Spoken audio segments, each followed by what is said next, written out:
Oui, je pense que c'est ça le problème. Parce que, vous savez, un discours, comme j'ai dit, que c'est la quinine que je donne.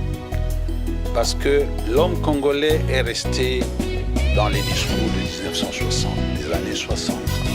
La souveraineté nationale, le nationalisme, le patriotisme, etc. Les ismes et le isme, et que quand on regarde de près, ça a profité seulement à quelques personnes. Ça n'a pas profité à l'ensemble du peuple congolais. Donc, lorsque nous parlons de patrimoine mondial, pour mieux comprendre cela, et si vous me laissez quelques minutes pour expliquer, parce que la responsabilité ne peut venir que lorsqu'on a compris. Hein, n'est-ce pas? Il faut d'abord comprendre. Qu'est-ce que nous voulons dire par le patrimoine mondial? Avant de parler de ce patrimoine mondial, il faut d'abord connaître la destinée. La destinée. Chez nous au Congo, les herbes, les plantes poussent même sur les toitures de maisons. Nous avons des terres, nous pouvons cultiver aujourd'hui et nourrir toute l'Afrique et même une partie de l'Asie. Bien-aimés des Zion TV à travers le monde, nous vous saluons, nous voulons vous dire bonjour. Et ceux qui sont de l'autre côté de l'Asie, nous vous disons bonsoir. Vous êtes ici dans votre émission préférée des Zion TV. Notre émission, c'est la Tribune des Vérités. Nous commençons maintenant à recevoir des personnes qui viennent de loin. Aujourd'hui, je suis dans les studios des Tribunes des Vérités avec une grande personne qui vient de loin. Lui également, il nous a contactés. Il voulait passer également dans notre télévision, puisque même au Congo, on parle de Zion TV. Et cet homme qui est en voyage, il est venu ici en Europe. Il nous a sollicité. Il a voulu passer par cette émission pour nous révéler quelque chose que le monde entier n'a jamais écouté. Et vous allez écouter cela pour la première fois. Et dans cette émission, je ne serai pas seul comme présentateur. Je suis avec Marcel Gauthier, il s'appelle M. Wechi Tambwe, originaire de Congo-Kinshasa. Il est né le 27 1940 à Kindu, 49, à Kindu dans la province de Maniema. Il est de nationalité congolaise, fils du pasteur Victor Wechi Oumena, pionnier de l'église méthodiste unie dans le Maniema, et de Catherine Sungu. Il est licencié aux sciences économiques de l'université de Kinshasa en 1973. Frère Wechi, bonjour. Bonjour, pasteur. Soyez les bienvenus dans notre émission Tribune de Vérité. Merci beaucoup. Quand M. Wechi, êtes-vous engagé en politique et qu'est-ce qui vous a motivé à cet âge au lieu de vous reposer après une vie fructueuse? Nous aimerions savoir. Ça, c'est la question que nous vous posons. Oui, donc, je me suis engagé dans la politique, plus exactement à partir du 9 février de cette année 2018. Mais j'étais, comme je vous ai dit, acteur de la société civile. Donc, quand on parle de la société civile, c'est la politique passive, observateur, analyste, etc. Mais s'engager dans la politique active, c'est en février 2018. Et pourquoi?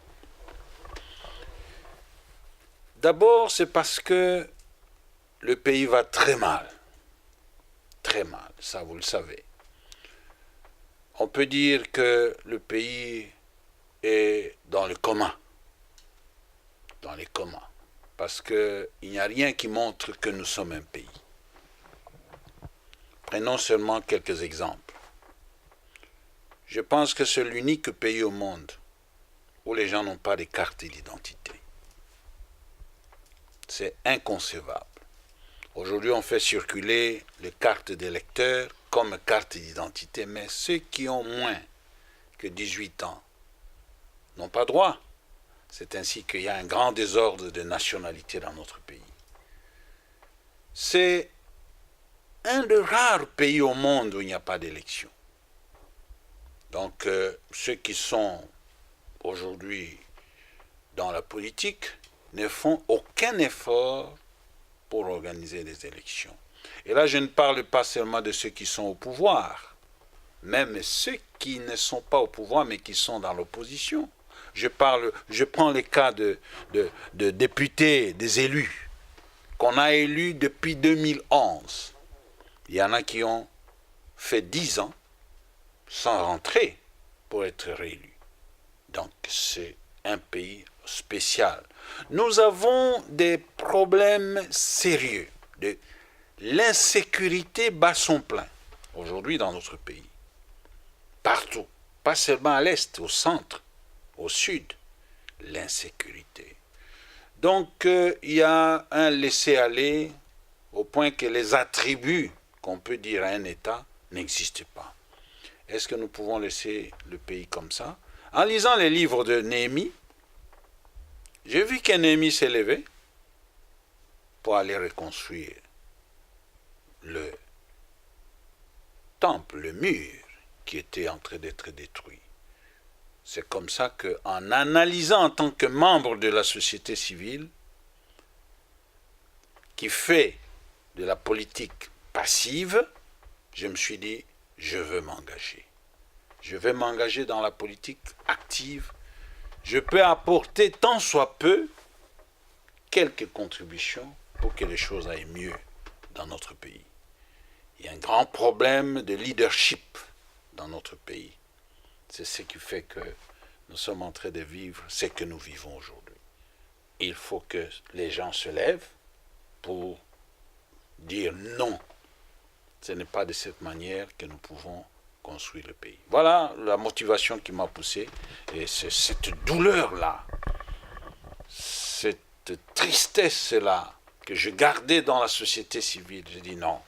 Même si là j'avance, je frôle déjà les 70 ans, je peux encore apporter quelque chose dans mon pays. Merci beaucoup. Je ne sais pas si Marcel a quelque chose ou une petite question avant que je lui pose cette question qu'il va développer et par après nous allons lui poser plusieurs questions. Tout de suite de lui poser la question de savoir, il rentre dans un monde de turbulence, un monde politique. La politique du Congo n'est pas facile. Est-ce qu'il s'est préparé en conséquence? Voilà, une question si simple. Parce que là, il s'agit de la politique à ciel ouvert. Est-ce qu'il pense qu'il est assez outillé, il est bien préparé? Oui, je pense que Marcel, c'est une question qui m'a déjà été posée, même le jour de ma sortie officielle, le 9 février, je suis sorti officiel, il y avait des journalistes, même des journalistes internationaux, Monisco était là aussi. On m'a posé la même question, je crois qu'il y a un journaliste de Top Congo qui m'a posé cette question. Eh bien, je pense que Dieu m'a préparé pendant plusieurs années. La société civile, pour moi, c'était une école. Et je vous assure, tel que j'ai évolué dans la société civile, j'étais au centre, n'est-ce pas? La vraie société civile est au centre. N'est ni pour le pouvoir, ni pour l'opposition, mais pour la vérité. Nous avons vu de quel côté la vérité se trouvait. Eh bien, je me suis préparé. Et je dis, écoutez, il faut toujours se préparer. Les Martin Luther King, ils se sont préparés. Les Mandela se sont préparés. Tout politicien, quelqu'un qui veut s'engager, il doit s'attendre à tout. Et même au prix même de sa vie, n'est-ce pas? Si je veux m'engager, je me dis, au fait, c'est le meilleur âge pour m'engager, c'est que j'ai vraiment accompli ce qu'il fallait accomplir sur cette terre. J'ai des grands-enfants, ils sont déjà partis, donc tous m'ont donné des petits-enfants. 7 enfants, le dernier m'a donné aussi un petit-enfant. Je crois que maintenant... Vous êtes une personne heureuse. Une personne heureuse, une personne qui ne risque rien pour sa vie. Je m'engage maintenant pour la vie, et s'il faut perdre ma vie, pour ça, il n'y a pas de problème. Absolument. Merci beaucoup, M. Wechi. Vous savez, toute personne qui est appelée à faire quelque chose, il doit avoir un projet ou une vision. Et la question que j'aimerais vous poser, quelle est votre vision pour la République démocratique du Congo, votre pays? Une très bonne question, parce que je crois que on a dit qu'il ne faut pas toujours spiritualiser les émissions, mais il ne faut pas oublier que je suis un évangéliste. Donc les gens qui vont me suivre sauront que je suis un évangéliste. Et même Martin Luther King, qui a joué un grand rôle dans son pays, c'était aussi un évangéliste, un pasteur. Moi, je suis un évangéliste. La Bible nous dit, en Proverbe chapitre 28, verset 19, un peuple sans vision, c'est un peuple qui marche dans la confusion, dans le désordre. Et à voir ce qui se passe dans notre pays, nous pensons qu'il y a un problème de vision. Les leaders congolais n'ont pas de vision pour la RDC. C'est dans la prière, c'est dans la méditation que, après avoir analysé la situation de notre pays, j'ai reçu que ce pays, pour qu'il puisse se démarrer, je vous préviens, chers téléspectateurs, que c'est une quinine que je vais vous donner. Une quinine, pour la boire, il faut beaucoup supplier celui qui doit boire. C'est une quinine. Pour que le Congo démarre, la vision que j'ai pour ce Congo, c'est un espace de pouvoir influencer. Le Congo, c'est un patrimoine mondial. Il faut que nous puissions arriver à comprendre que tant que nous n'avons pas ça dans nos têtes, le Congo ne va jamais démarrer. C'est un patrimoine mondial, mais que Dieu a confié aux Congolais. C'est nous, Congolais, qui devons gérer ce patrimoine mondial. Parce que tout ce qui est dans notre pays, tous les problèmes que nous connaissons dans notre pays, c'est parce que les autres ont besoin de ce que nous avons, et bien que nous ne comprenons pas qu'il faut coopérer avec eux dans la dignité pour relever le niveau de vie de notre pays, le niveau de vie de notre pays. Ça, c'est un bon développement. Et je passe le micro à mon collaborateur qui a des questions. Je crois que vous avez des sous-questions à poser à M. Witch. Je remets le micro à Marcel Gauthier. Merci, pasteur. Bon, évidemment, quand j'écoute M. Witch qui nous dit que le Congo est un patrimoine mondial, je suis totalement de son avis. Évidemment, il est dit avec beaucoup de conviction. Et si on remonte un peu dans cette analyse-là, on trouve la position géostratégique du Congo, située en plein, c'est les bassins, c'est même les bassins même de l'Afrique. Le Congo, dans sa position avec ses richesses, il est ce qu'il est. Mais, M. Witty, j'ai envie aussi de vous dire que votre discours, il est attractif. Mais est-ce qu'il doit plus attirer aujourd'hui, ou bien il doit responsabiliser, à votre avis? C'est un discours qui doit continuer à attirer, parce que beaucoup l'ont déjà dit. Mais seulement on a comme l'impression qu'au niveau de la responsabilité de l'homme congolais, vous allez l'être avec la politique. Est-ce que vous assumez cette responsabilité du patrimoine mondial dans la gestion? Est-ce que vous pensez que l'homme congolais assume cette responsabilité? Oui, je pense que c'est ça le problème. Parce que, vous savez, un discours, comme j'ai dit, que c'est la quinine que je donne. Parce que l'homme congolais est resté dans les discours de 1960, des années 60. La souveraineté nationale, le nationalisme, le patriotisme, etc. Le isme et le isme, et que quand on regarde de près, ça a profité seulement à quelques personnes. Ça n'a pas profité à l'ensemble du peuple congolais. Donc, lorsque nous parlons de patrimoine mondial, pour mieux comprendre cela, et si vous me laissez quelques minutes pour expliquer, parce que la responsabilité ne peut venir que lorsqu'on a compris. Hein, n'est-ce pas? Il faut d'abord comprendre. Qu'est-ce que nous voulons dire par le patrimoine mondial? avant de parler de ce patrimoine mondial, il faut d'abord connaître la destinée. La destinée, pas le destin. La destinée prophétique de notre pays. D'accord. Quelle est la destinée prophétique de notre pays?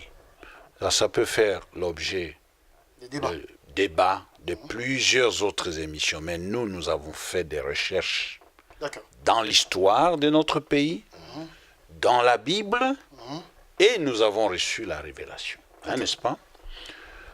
Le Congo, d'abord, c'est un grenier de l'Afrique. Dieu a voulu faire du Congo un grenier de l'Afrique. Absolument. Avec ces terres très fertiles, n'est-ce pas? Vous savez, nous avons 2 400 000 km².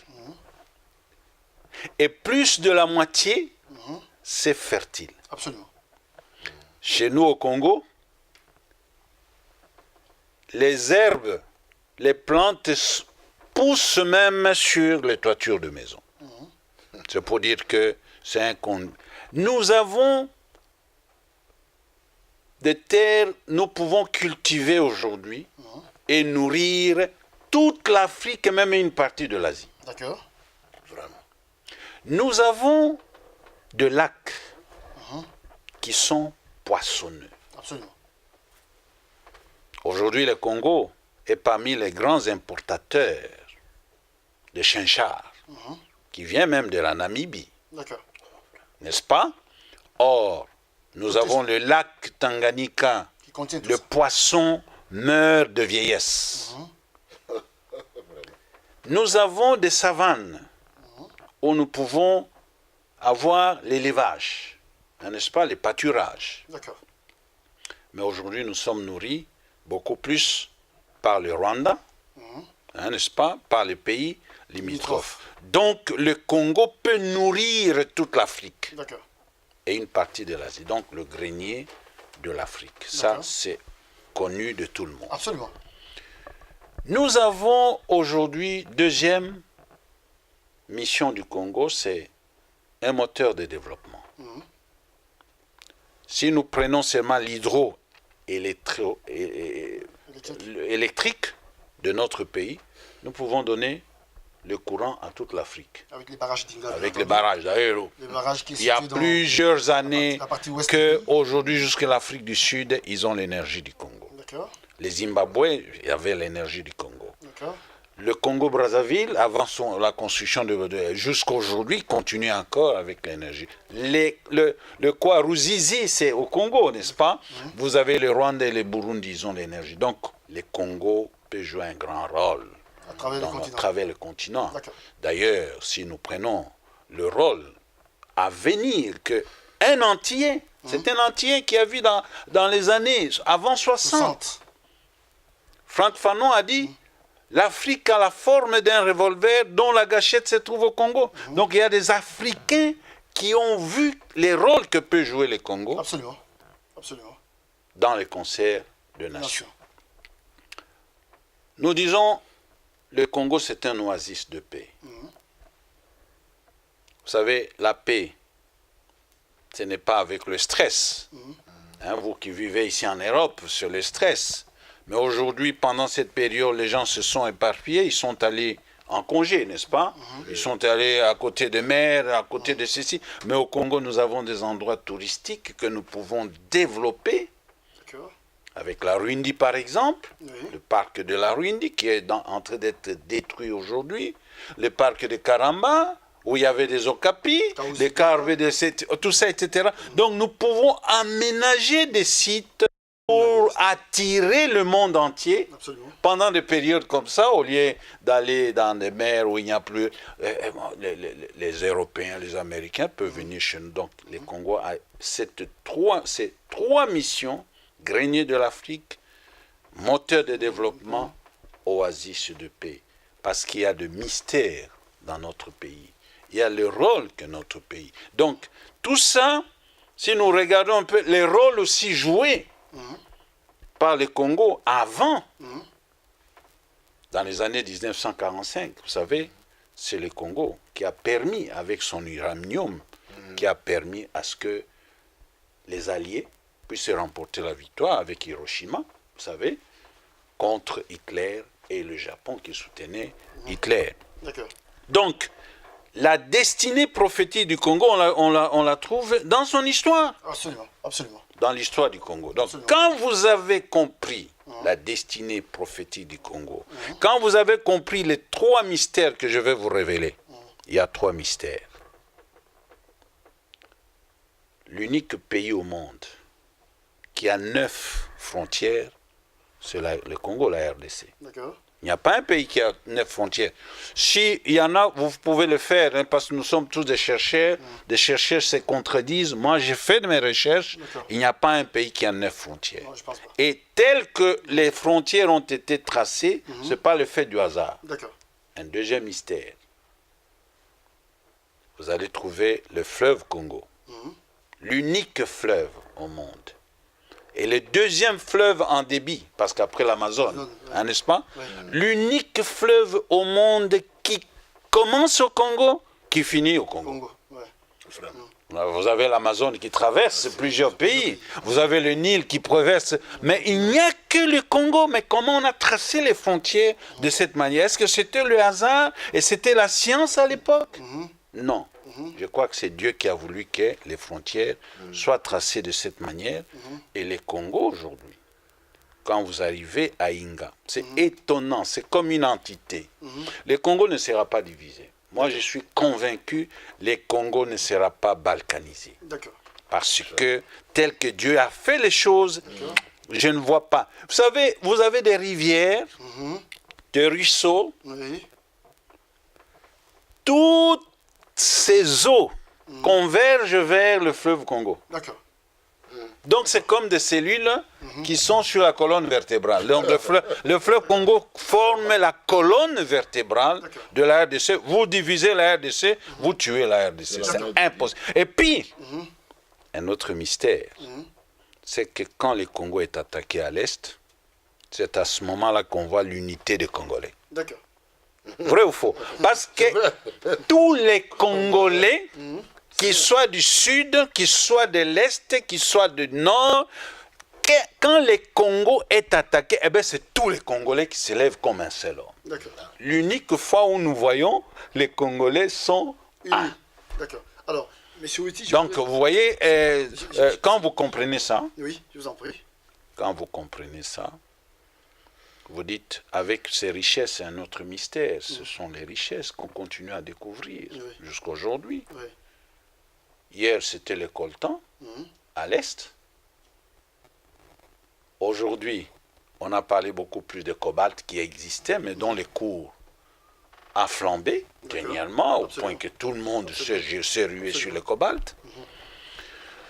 Avec ces 3 mystères, avec ce que le roi Baudouin avait prévenu en 1960 dans son discours, quand vous lisez un paragraphe où il parle de l'inexpérience, il parle du tribalisme et il parle de la convoitise de nos richesses lorsque nous ne savons pas gouverner notre pays, lorsque c'est au sud qu'on viendra piller, c'est au nord qu'on viendra piller, c'est à l'est qu'on viendra et nous ne serons plus contrôlés.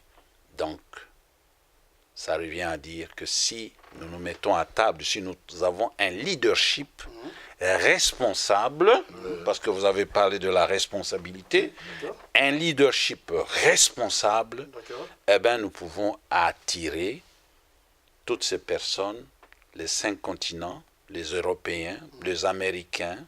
Nous allons nous mettre encore à table. Qu'est-ce que vous voulez? Qu'est-ce que nous voulons, n'est-ce pas? Parce que notre problème à nous, c'est donner à manger à notre population, relever les niveaux de vie de la population, développer notre pays, donner de l'emploi. Et vous avez la technologie, vous avez l'expertise. Eh bien, venez, nous négocions. qu'est-ce que vous voulez? Les Américains, ils cherchent l'uranium, n'est-ce pas? Ils veulent avoir le monopole de l'uranium, qu'on ne vende pas l'uranium à une autre nation, parce que c'est ça qui va causer, dernièrement, il y avait des craintes que la Corée du Nord puisse acheter l'uranium au Congo, et puis ça pose des problèmes. Absolument. Vous, les Chinois, vous voulez quoi? Vous voulez les cobaltes, parce que vous voulez construire beaucoup de véhicules électriques. Eh bien, les Français, vous voulez quoi? Les pétroles. Écoutez, on a le pétrole aussi du Congo, etc. Donc, je crois que si nous comprenons tout cela, la destinée prophétique du Congo, eh bien, nous allons comprendre, nous allons prendre la quinine pour comprendre que, écoutez, laissons un peu à côté cette histoire de souveraineté, cette histoire de nationalisme. Voyons un peu qu'est-ce qui est avantageux pour notre peuple, parce qu'après tout, je ne vois pas un pays au monde, même si nous prenons l'Amérique, où vous allez partir avec un discours comme celui que nous avons encore chez nous, souveraineté, nationalisme. Vous allez avec aux États-Unis, vous allez avec... en Afrique du Sud, je crois qu'on va se moquer de vous. Par exemple, le président Ouattara fait allusion à la nouvelle génération. Je pense qu'il est pratiquement de la même génération que vous. Il dit qu'il est temps de léguer à une génération nouvelle pour que le pays soit dirigé par les jeunes. Mais pourquoi vous?